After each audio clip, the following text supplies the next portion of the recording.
Улаанбаатар хот өнөөдөр 465 мянган айл өрхтөөгөөс 205 мянган айл өрх нь гэр хороололд амьдарч байна. Гэр хорооллын айл өрхүүдийг инженерийн дэд бүтцэд холбох асуудал үе үеийн засгийн газар орон нутгийн удирдлагуудын зайлшгүй шийдэх асуудлын нэг байсаар ирсэн ч нэг айлын инженерийн дэд бүтцэд холбогдох төсөв өндөр гардаг нь аливаа шийдлийг гацаах үндэс болж ирсэн. Сүүлийн жилүүдэд Монгол улсын хэмжээнд хийгдэж байгаа гэр хорооллын инженерийн дэд бүтцийн шийдэл нэг айлд 130-аас 250 гаруй сая төгрөгийн зардал гарч байна гэсэн судалгааг Дэлхийн банкны экспертүүд гаргаж танилцуулсан. Хот байгуулалт барилга орон сууцчлалтын яам дээр ирж байгаа гэр хорооллын инженерийн зураг төслийн ажлуудын төсөв төртөгт тооцоолол хийхэд нэг айлд 130-аас 140 сая төгрөгийн зардал гарч байна. Иймээс бүтээн байгуулалтын үйлрэл хийж байгаатай холбогдуулан утаа, агаар, хөрс, усны бохирдлыг бууруулах чиглэлээр иргэдийн бүлгийн оролцоонд суурилсан инженерийн хангамж, гэр хорооллын 10 айлын бие даасан инженерийн шугам сүлжээний ажлыг хот байгуулалт барилга орон сууцчлалтын яамны захиалгаар Сүхбаатар дүүргийн 8 дугаар хорооны 10 айлд дэд бүтцийн туршилтын төслийг хийж гүйцэтгэхэд байна. Хот байгуулалт барилга орон сууцчлалтын яамнаас 2024 оны сүүлээр нэг ийм завгар төсөл хэрэгжүүлж үзүүлж байгаа. За энэ завгар төслийн гол санаа бол айл гэр хорооллын айл өрхүүд өөрсдөө нийлээд хөршийн холбоо, хөршийн ийм бүлэг үүсгээд 10 айлын дунд бид инженерийн дэд бүтцийн шийдлийг Сүхбаатар дүүргийн 8 дугаар хороонд энэ дарих хавьд хэрэгжүүлсэн. Гол ял онцлог нь 10 айл өөрсдөө холбоо үүсгээд, бүлэг үүсгээд тэгээд өөрсдөө хашаан дотор инженерийн дэд бүтцээ татуулж байгаа. Төвлөрсөн инженерийн шугам сүлжээг татахлаар бол нийтийн эзэмшлийн зам талбаар явдаг, хамгаалтын бус, хашаа хороо тойрдог, асар их зардал гардаг. Иргэд өөрсдөө санаачлаг гаргаж, санал нэгдэн хөршийн холбоон дээр үндэслэн дэд бүтцээ хямд өртгөөр төлөвлөж, яндангүй, нүхэн жорлонгүй өөрийн эзэмшлийн газраа тогтоо амьдрах боломжоо бүрдүүллээ. Миний биеийн 16 дугаар хороонд Бэлхийн 8-ын 174-нд амьдардаг энэ төслийн 10 айлын төсөлд оролцож халуун хүүтэн ус ханнаасаа авдаг.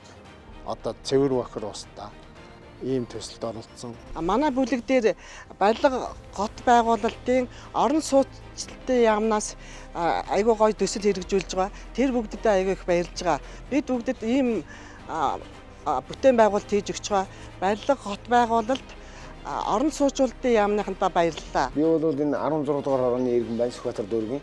Өнөөдөр манай хороон дээр бол одоо 10 айлын донд одоо сүүлийн шинэ технологи одоо бий болгосон ийм сайхан бүтээгдэхүүнээр бидний одоо 10 айлын яндангийн мань одоо нэг осондоо ямар ч яндангүй болгоод одоо бүгдөрөнгийн биднэрт одоо гал төлдөг байсан айлуудыг бүгдөрөнгийн гал төлдөг болгоод одоо төвийн шугамнаас цэвэр ус ирлээ. Бохирын системийн бүгдийг одоо септик танк тавиад өгсөн.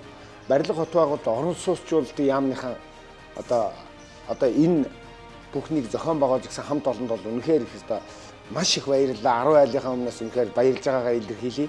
Дахиад олон айлыг одоо ийм одоо төвийн шугамаас холбосон одоо орчин үеийн одоо газрын хөрсний бохирдлгүй ийм орчинд амьдрах дээр нь одоо ямар ч яндангүй болох ийм төслийг их олон айлд хийж өгөөсэй гэж та бүхнээсээ хүсэж байна.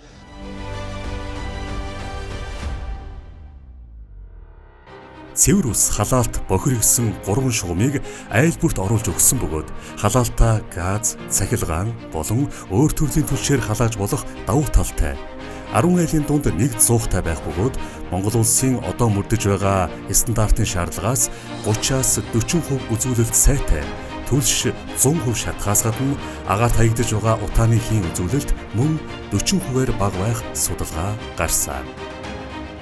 10 айлын дунд нэг ийм үйлчлэлийн өрөөтэй, ийм зуухтай. За энэ зуух бол яг одоогийн байдлаар хатуу түвшээр ажилладаг зуух тавьсан. Гарч байгаа агаарын бохирдолд үзүүлж байгаа 4 үзүүлэлтийн бид нар нийслэлийн агаарын чанарын алуунаас авчирч хэмжилт хийлгэсэн. Стандартын Монгол улсын одоо мөрдөж байгаа стандартын шаардлагаас бол 30-аас 40% сайн үзүүлэлттэй гарч байгаа. Энд температурын горим тохируулна. Энэ дээр өглөөдөө энэ 10 айл ээлж орж иж одоо бидний хэрэгжилж байгаа нийслэлээс одоо 5 дахь түвшээ өгдөг шахмал түвшийг хийж байгаа. Тэгээ энэ өөрөө энэ агаарын нэмэлт оруулалтад ороосоо. Өөрөөр хэлбэл Манай утааны үндсэн шалтгаан бол бид нар түлшээ дутууштай байгаа. Гэр дотор байж байгаа битүү орчинд хүчин төрөгчийн хангамж муутагаас болоод дутууштаад нөгөө PM2 нөгөө нүүрс хүчил нөгөө CO2-ууд яваад байгаа. Тэгэхээр энэ бол агаарыг оруулахдаа ийм зуух байж байгаа. Бүрэн шаталттай.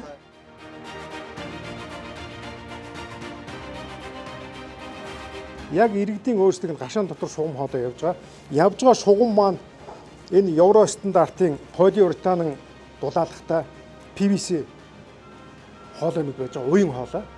Тэгээ энийг бол 4 метрийн хөлдөлтийн гүнд биш 70 см-ийн гүнд болж байгаа. Зардлыг маш их хэмжиж байгаа юм ерөөсөө энэ. Дээрээс нь иргэд өөрсдөө гашаан дотор явж байгаа учраас нийтийн эзэмшлийн зам талаагаар явахгүй учраас нөгөө хамгаалтын зурвас холуур тойрох юм баггүй. Энэ шугам хоолойн урт бол эрс багасч байгаа. Дээрээс нь газар шорооны ажил 4 метрийн гүнд ухдаг юмыг бид нар 70 см-т болчихжээ. Ингээд ерөөсөө асуудлыг шийдэх гэж үзэж байгаа. Хот байгуулалт барилга орон сууцлалтын яамнаас хэрэгжүүлж байгаа 10 айлыг дэд бүтцэд холбох загвар төсөл нь гэр орооллыг үе шаттай, оновчтой байдлаар шинжлэх хамгийн бодиттой, өртөг багтай, хүртээмжтэй шийдэл юм. Улаанбаатар хотын хүн амын талаас илүү хувь нь амьдарч байгаа гэр хорооллын бүсэд дэд бүтэц хүрэх боломжтой өрхийн газрыг дахин төлөвлөх бүрэн боломжтой бөгөөд иргэдийн амьдрах орчныг сайжруулахын тулд дэд бүтэц болон бодлогын төвшөнд анхааран ажиллаж болох сайн жишээний нэг нь эдгээр 10 айлын загвар төсөл юм.